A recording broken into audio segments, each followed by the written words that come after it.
Hey, it's me, Nalvazar, and welcome to another Magic Puzzle Quest video. In today's video, I'm going to be taking a look at the new Chandra Flameshaper Planeswalker. So, let's get into it.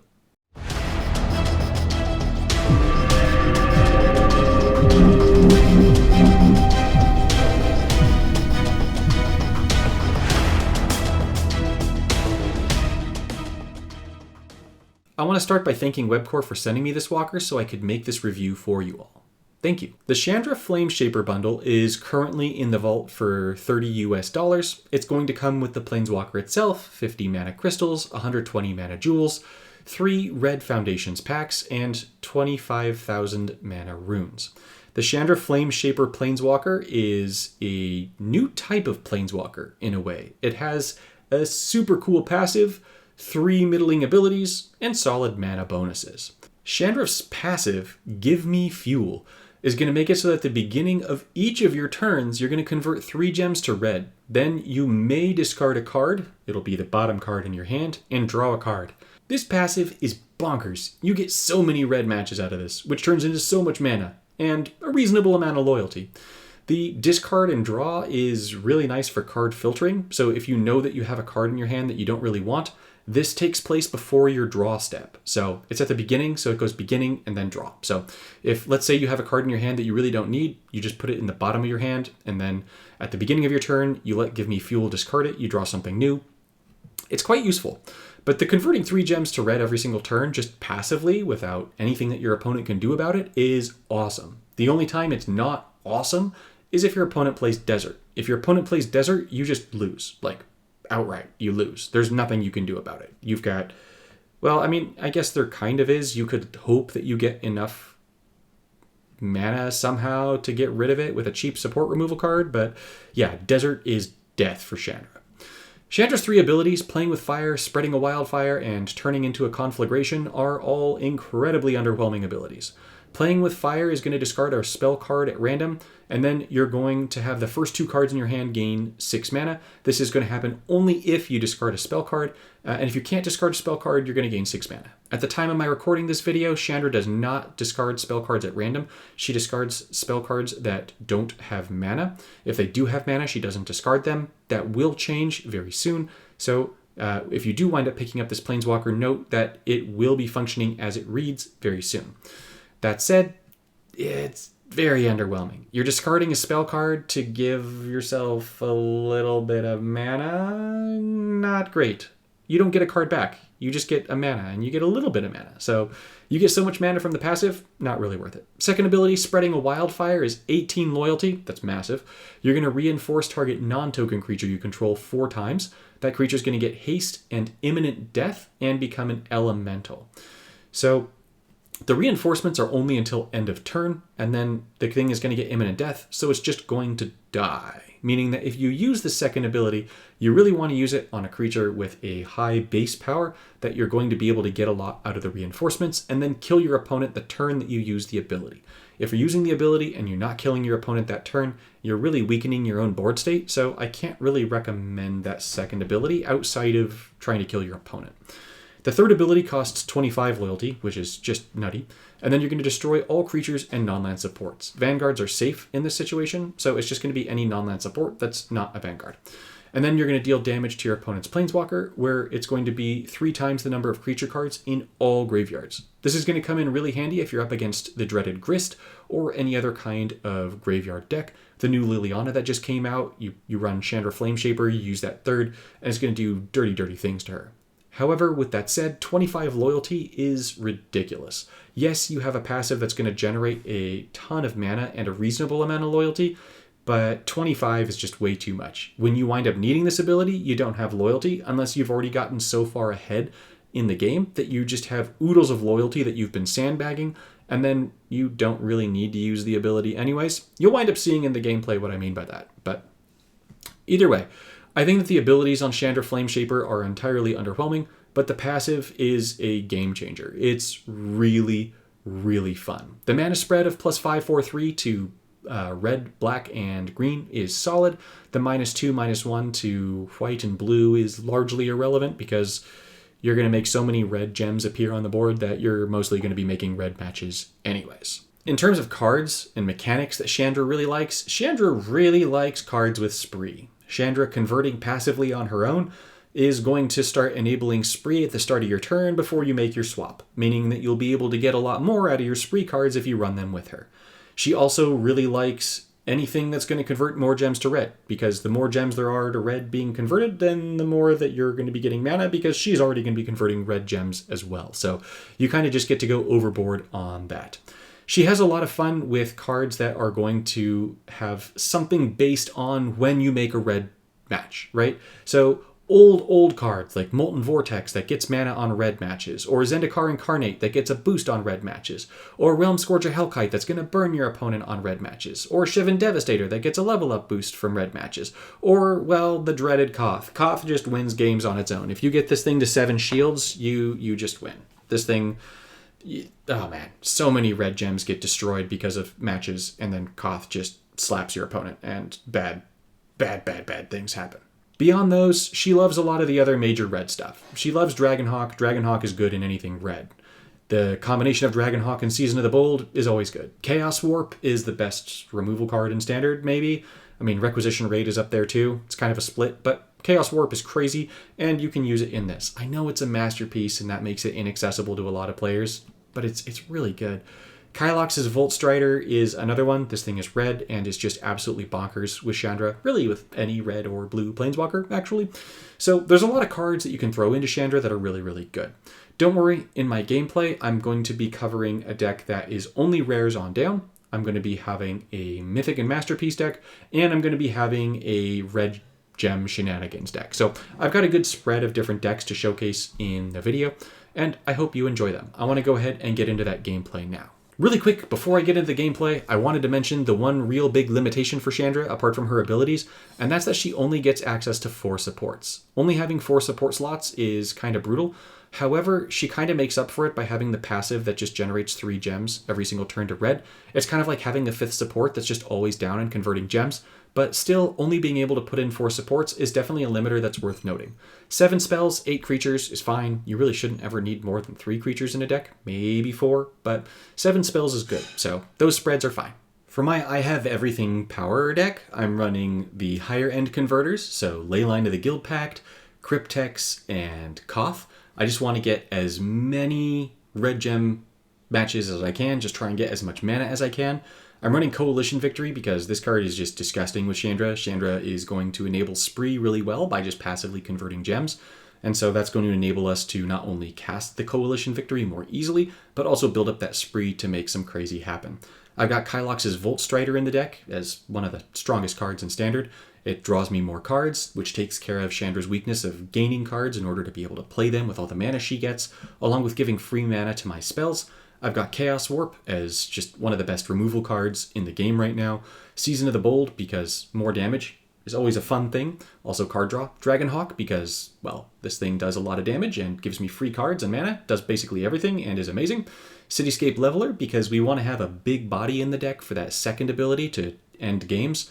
That's why I'm actually using the Leveler over Rakdos, because Rakdos is a 6/6 body, this is an 8/8 body, and so this will be able to take better advantage of that ability. And Blade Coil Serpent, because, well, we want to be able to draw more cards. And since we're going to be getting a bunch of free red matches to trigger the red ability of this, we can try and make some blue swaps just to make sure that we're drawing the cards, if that just so fills my fancy. So this is going to be my powerhouse deck. Let's go ahead and take this one for a spin. Ooh, for this match, a Battle of the Red Titans. We've got Chandra and we've got Original Koth. There are no red swaps on the board right now.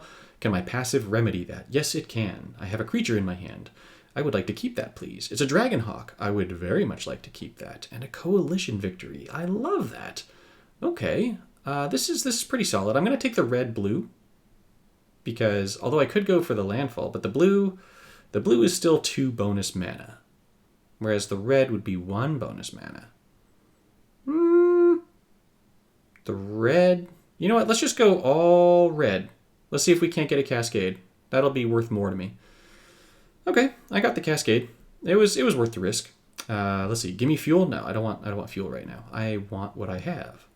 So let's go with Dragonhawk into Koth. Getting the Koth Vanguard down early would be a game changer. And while I want to go for the Cascade stuff, Okay, I get the Cascade stuff anyways. Cool, I get to play like Greg. Oh, I'll take it. Ooh, I give my opponent a 5 matching loyalty. Are they going to take it? Yes, they are. Oh, well. But I've got a leveler in my hand, so my opponent plays trash, and I don't know what the next thing they're going to play is yet, but I will know soon. No, I am not getting rid of the free card, but thank you. I will play the leveler, and then I want the Kylox's Volt Strider to come out. I want the Kylox down because Kylox... Yeah, there's no point in me playing the second leveler. The leveler's not even going to be attacking this turn. So I'd rather take what I have. And then let's go with the double match here. So we're going to get the leveler down. That's going to kill my opponent's creature. And then the Dragonhawk is still going to let Koth get a red match. Okay, I got a Season to the Bold for the Dragonhawk's free card. I like Season to the Bold. My opponent gets a crazy Cascade. All right, but they're playing such bad cards. Okay. That is unfortunate. Oh, man, I love all of the conversion that I get with this lady. It is just so fun. Okay, we're going to get Kylox, Season of the Bold, and then I think... Ooh, yeah, we're going to Coalition Victory here if we can. I doubt it. I really doubt it, but it's possible. Let's see. I'm going to get a pretty solid Cascade going here. So, yeah, okay. And that all still only counts for that? Oh, well. Well, my opponent's board gets wiped. So, goodbye to their stuff. We're going to Season to the Bold. It's going to ping my opponent for a little bit extra. Man, the mana generation is just delightful. All right, Koth is going to start... the Vanguard is going to start killing Koth, the Planeswalker. And then now my opponent's just dead here, right? Yeah, they're going to kill themselves. Okay. Yeah, that was it for that. So, as you can see, the Koth Vanguard doesn't properly end the game. But really, really easy match. So, granted, my opponent was playing bad cards. But Chandra is able to just enable so much mana that, yeah, you can play a lot. So, really fun. Just as a bonus, I wanted to include some footage of what happens if you just take all the different things that benefit from you making red matches, since Chandra's going to be making the red conversion every turn, and we just have a bunch of stuff that interacts really interestingly when you make red gem matches, either by swap or just matches. So I went and threw in this old school Origins card. It's an 8/8, and whenever you match 3 or more red or green gems, it gets a permanent +1/+1 boost. We've got Realm Scorcher Hellkite, which is going to make it so that whenever we match red gems, we do 2 damage to the first opposing creature or to my opponent's Planeswalker. I've got Molten Vortex, which is whenever we match 3 or more red gems, we ping my opponent for 4. Shivan Devastator, which is going to level up in my hand every time we make a red match, and it's just going to get stronger and stronger. And then, of course, the Koth Fire of Resistance. This is going to build up the loyalty, and then when red gems get destroyed, ping my opponent's Planeswalker. Other than that, I've got some basic converters. I've got Leyline of the Guild Pact and Cryptex. Those are the best. I've got Coalition Victory and Chaos Warp for removal. And then finally, I've got Wheel of Fortune so that it gives me a way to draw more cards and to do a little bit more damage. So this is just a silly fun deck, but I wanted to include footage of it anyways because it's silly and fun. So let's see this one going. Ashiok. Okay. What does Ashiok have against my red shenanigans? Ooh, lots of red gems. Are we going to get a red match at the beginning? Oh my gosh, a 5 swap, yes. Let's see, I've got a spell in my hand, and I've got a support. So the spell could be either Coalition Victory. You know, I'm actually going to keep the spell here. I was thinking of getting rid of it, but yeah, Coalition Victory. How can you get rid of a Coalition Victory? Let's charge that up. And then Molten Vortex, I really want you, but let's get the Coalition Victory going first. I don't want to destroy any red gems, so let's definitely start with that match right there. And then for the second one, this is tough. I could take the blue into white just to make sure my opponent doesn't get cool stuff. I could take blue into red and see if anything falls down that's interesting. I think I'm going to do that. Let's see if anything falls down, just because there's a lot of opportunities for cascades here. Oh, my Lanta. Speaking of, we get a free Coalition Victory. Spree 5 here, so that's going to be sweet. We get Molten Vortex down already as well, so all right, let's get rid of my opponent's hand. Let's get Victory Banner and a Molten Vortex and see what happens. Is my opponent destroying the red gems? No, they are making a mistake. Let's convert. Can we make any 5s? No, but we're going to be able to ping my opponent. Slow and Steady's going to win this race. Let's see. What else can I do? Let's see. This saves all of my supports, so I like the idea of saving my supports. Oh man, my opponent is just getting obliterated here. Let's swap this out. Oh yeah, Cryptex. Yes, please. Koth, go for it. I'm not going to quite get Cryptex down. That's too bad. But that's okay. I'm going to deal a whole bunch of damage to my opponent. Oh man, this is doing so much damage already. It's just silly. Okay, we get free mana to my hand. Let's see, one is a Molten Vortex, the other is Cryptex. So I'm actually going to drop the Molten Vortex. I get another Koth. Ooh, yes, yes, yes. Realm Scorcher Hellkite. Yes, please. Can we get a 5-match out of this? No, we're just going to do so much damage. Come on, be a 5-match. No, it's a 4. Oh, well. We get a Cryptex down. We get the Realm Scorcher down. I could destroy something, but I'm going to say not now. I don't need to destroy my things with bargain. Oh man, my opponent is just getting melted by this. Look at this. Oh, they're dead. It's fun.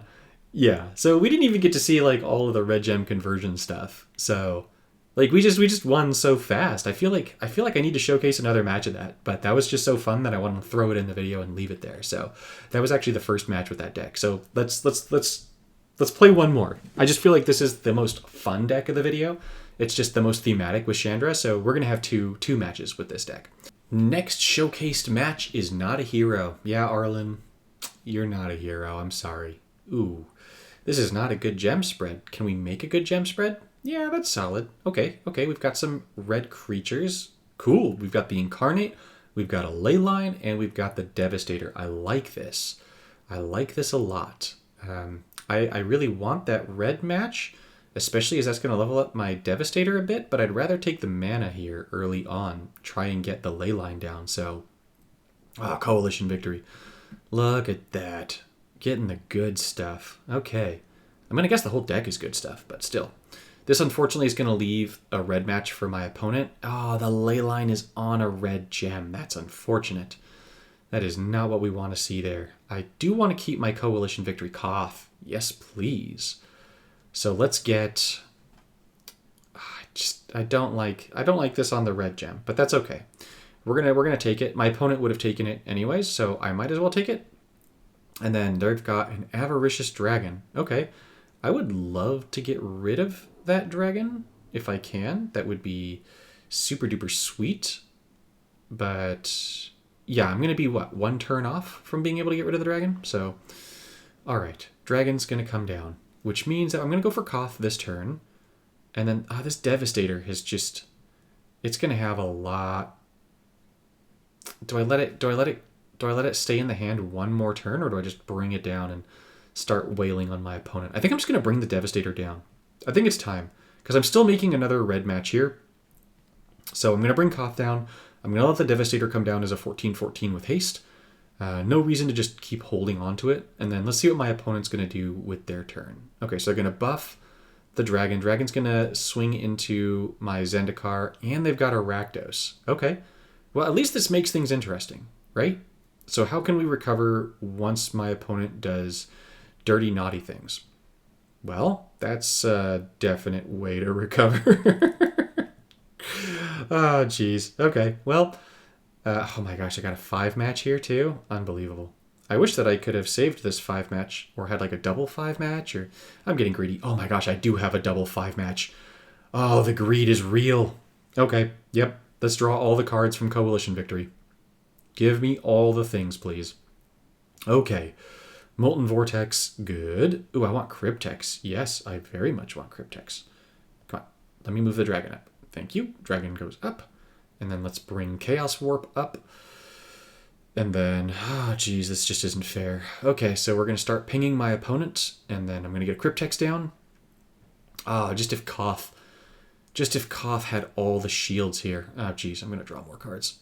And then that's going to give me full mana. Oh, man. We're going to keep pinging my opponents. Oh, man. Ooh. Man, this is nasty. Okay, so let's just cast everything. Let's cast everything. I've got a Chaos Warp. Let's see. Should I play the Chaos Warp? It's tempting. It's very tempting. Let's not. Let's see. What spells, what supports do I have? I have Victory Banner, I have Cryptex, and I have Molten Vortex. So... I really want the Victory Banner. So I'm inclined to not have the Realm Scorcher Hellkite do Realm Scorcher Hellkite things. So let's see. That's going to make that go to 7. And then... Okay. Yep. Let's do it this way. I think this is the way. So I get a Vortex down. I get the Realm Scorcher Hellkite down. I don't want to destroy my supports. I'll take the double Koth, and I'll take a Chaos Warp to just see what I can steal. Cavern of Souls. More conversion. Yes, please. Thank you. I don't think it matters. I think my opponent just dies. They did just knock out the Cryptex, but I think they just die this turn from all the conversion, most likely, right? Let's see. I got another support there. I've got the Cavern of Souls, though. And it's got full mana. I'm leaving it there. I want the Cavern of Souls. Don't mess with me. We're going to have Koth do... Ah, jeez. It's just silly. It's fun to play with this sort of silly deck, you know? Like, it's definitely not optimal, but it's fun, and I like that. So, here my opponent's going to die to the red into black, I think, right? How many critters are in my graveyard? 2. My opponent's got a few as well. So, you know what? Let's just use style points. Let's kill my opponent with my 3rd, shall we? I think this kills him. Not quite. All right. Well, Koth still wins in the end anyways. Ah, that 3rd is so underwhelming. For damage. You have to really spec into the graveyard. But still, that was really fun. Ah, Koth is still doing its thing. The game hasn't realized that Koth, the Vanguard, won. But... yeah, I think that's a good showcase for what happens if you run all the red cards. That's just silly. Something went wrong. Yes, too much red conversion. For my Pauper Plus deck, I wanted to go with something that was a combination of taking advantage of Chandra's abilities and then just some generally fun cards. So I've got Roshin to throw a whole bunch of things in my graveyard. I understand that this is a Puzzle Masters 2 card, so it's not actively accessible, but I did want to at least showcase what might happen if you throw cards into the graveyard to try and make the most out of Chandra's 3rd. I've got Jeru in the deck because this is going to enable me to fetch my other legendary critters. And so for my final critter, I chose Marquesa, Dealer of Death, because this not only gives me removal, but it's going to help me throw a few more things in my graveyard. On top of that, it's legendary, so between Marquesa, Jeru, and Roshin, which are all legendary, I should be able to fetch all of them with Jeru. Remember, one thing that Chandra kind of struggles with is card generation, so this will hopefully get me some card generation between Jeru and Marquesa. I'm running Echoing Deeps, Tokasia's Dig Site, and Branch of Vitu-Ghazi. I'm running suboptimal conversion for this, but once again, I'm trying to showcase how this works without all the greatest cards. Echoing Deeps is going to be really nice because with the Activate, it's going to return things from my graveyard to play, which should pair very, very nicely with Roshin, and then if I want to take advantage of Chandra's passive, throwing things in the graveyard, that will help as well. Boombox is just a ridiculously good removal card at the Pauper Plus level. It gets rid of a whole bunch of things, and with the Activate, it's really not that bad in terms of making those gems go pop. Deadly Complication is a fantastic removal card as well. Demolish is the age-old support removal, and I figured that Bulk Up would be really fun here. I wound up throwing it in last second.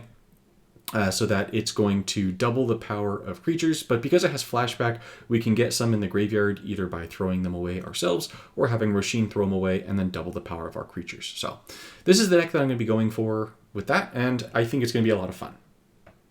My first matchup is going to be against Huatli. Okay, green-white Huatli is usually not too scary. She needs to have creatures down to be able to really take advantage of her loyalty. Here, I've only got spells in my hand, so I am actually going to discard and draw, hoping that I get into a creature. I don't get one, but I do have a bunch of removal in my hand, and I've already got a 5 match there because of Chandra's passive. Honestly, her passive is just so good. I love playing with this Planeswalker just because of the passive, actually. But I don't have anything great right now. I'm going to go ahead and throw away... Okay, perfect. So I was like, all right, I'm going to go ahead and throw away the flashback card.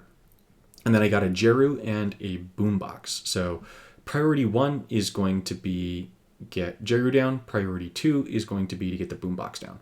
Now here I'm actually going to take the green match. You'll see that green match is still a +3 for me. Just because I'm trying to take away matches from my opponent, and I really don't mind there being a few more red matches on the battlefield. So there, my opponent taking the red match, they might be thinking, they being the AI, oh, this is a good match for me, but it's only 3 mana for them. So I'm still getting a net positive in mana by my opponent taking that over taking the white or the green matches. So I've got loyalty into black on the right, and so that's actually what I'm going to go for. Just build up loyalty, try and get some cascades going. Maybe my opponent will actually take the red match for me. No. Ooh, that's not scary at all. Okay. My opponent is running a seed deck, which is... I was joking. That's very, very scary. So we're going to Deadly Complication here. That's going to go ahead and get rid of my opponent's elemental. And then... Ooh... taking that green match is honestly a little bit tempting, but instead what I'm going to do is I'm going to take this red match. It's a landfall, it gets rid of something for my opponent, and then Jeru and Hazoret might wind up getting me something good here. They don't, which is okay, but I'm actually going to take the Demolish here. No, I don't get it. Oh, right, that's not how Jeru works. Yeah. Cool. But I wouldn't mind getting the Demolish here, because I would love to get rid of that garden. So I'm going to keep my cards. We're going to go ahead and get rid of the elementals with another Deadly Complication. I don't really love using all my Deadly Complications here, but it's not like the world's biggest problem. And let's see if I can't get a Cascade. I don't. All right, that's fine. I get a Marquesa. Let's see, I get to look through them, so I get to pick one, destroy the others. Here, I kind of actually want the dig site. I'll just let the creatures go into the graveyard. Having the creatures go into my graveyard is honestly fine. I'll get a free Marquesa here, meaning that I can commit another crime, and then this time I'm going to take Demolish. Okay. Cool. So now I get to get rid of that Colony Garden, which is nice, because that thing is too good. So let's see. Do I want to get rid of anything? No, I do not. So let's go ahead and Demolish, and then let's get some more conversion down. Yes, please. So now things are looking really, really good for me. So I'm going to be getting rid of my opponent's Colony Garden. The Elemental token is going to die because of the imminent death. I'm getting a whole bunch of loyalty and mana here, so I'm getting a little bit more conversion going. Okay, I'll take another Roshin, sure. I'm going to be losing all the mana in my hand this turn, but that's really not a big deal, just because that's just how Roshin works. And then, okay, so we're going to throw some more creatures in the graveyard. My opponent plays a Tortoise, and then the Tortoise is going to get imminent death. Oh, man, Marquesa is just such a good card. Yeah, I'm going to throw the creature away there. And then, let's see. I've got 18 cards, and I've got only 5 creatures in my graveyard. My opponent has 5 cards in the grave, so I think what I can do here, actually, is... Let's see, I could take the loyalty into the red, or red into loyalty on the right. Let's see, the Echoing Deeps would be nice. I'm at 25 loyalty, so I want to maintain that loyalty right now, and then I do want there to be as many red gems as possible and green gems on the board, because I do want my giant to do giant things. So let's go ahead. I'm going to take the match on the side, see if that's not going to be able to make anything special happen. So now here, the Tortoise should die. Yep. All right, we did 8 to my opponent. That's good. We're going to go ahead and throw away a whole bunch of critters, hopefully. I only got 2 mana, which means I think I only got 2 creatures out of that. Let's see. Or 1 creature out of that. So I'm at 6. So I'm at 18 damage if I use my 3rd right here. So destroy the creatures and non-land supports. I don't know that I want to destroy my own non-land supports here. Maybe what I'll do is I'll give it 1 more turn, because my opponent has 6. So let's see, I've killed the Tortoise. So there's 7 cards that are creatures in graveyards for sure, which is 21 damage. That's not going to be quite enough to kill my opponent. So let's take the green match. I know that I want green gems on the battlefield, but it gets rid of the green match for my opponent. I'm going to go ahead and demolish their Yavimaya. There's nothing here for me, so that's fine. And then Marquise is going to attack. And then, okay, so now this turn, I think I can actually kill my opponent. Let's see how much... Oh yeah, I don't have any cards in my hand to determine how much mana I gain. But let's see if I can't just kill my opponent with my third ability here. So there's 31 in the grave. I've got 7 critters in my graveyard. We know there's 1 in my opponent's graveyard. Let's have some fun. Let's see if we can't just KO my opponent with this. So we're going to wipe the board on my side, and we defeat the opponent. So how much damage did that do? How many cards were in their graveyard, right? Because I had 7. They had at least 1 with the tortoise for 8 for 24. Ooh, 42. Oh, so that worked out real nice. Cool. Well, that would be an example of throwing things in the graveyard and killing your opponent with the third. Definitely not the most effective way to kill your opponent, but as you could see by the actual gameplay leading up to that, Chandra just generates a lot of mana and a lot of loyalty thanks to all that conversion from her passive, and that's really what she's good for. In conclusion, Chandra Flameshaper is a really fun planeswalker to play with. She's fun because of her passive. Her abilities are underwhelming, all 3 of them, but the passive is bonkers. Like, it completely makes up for not having great abilities. So as a result, I think that Chandra probably falls somewhere around the B tier for me, just because she's able to accelerate so much. The passive is just that useful. It's really fun. You get card filtering, you get conversion, which gives you mana and loyalty.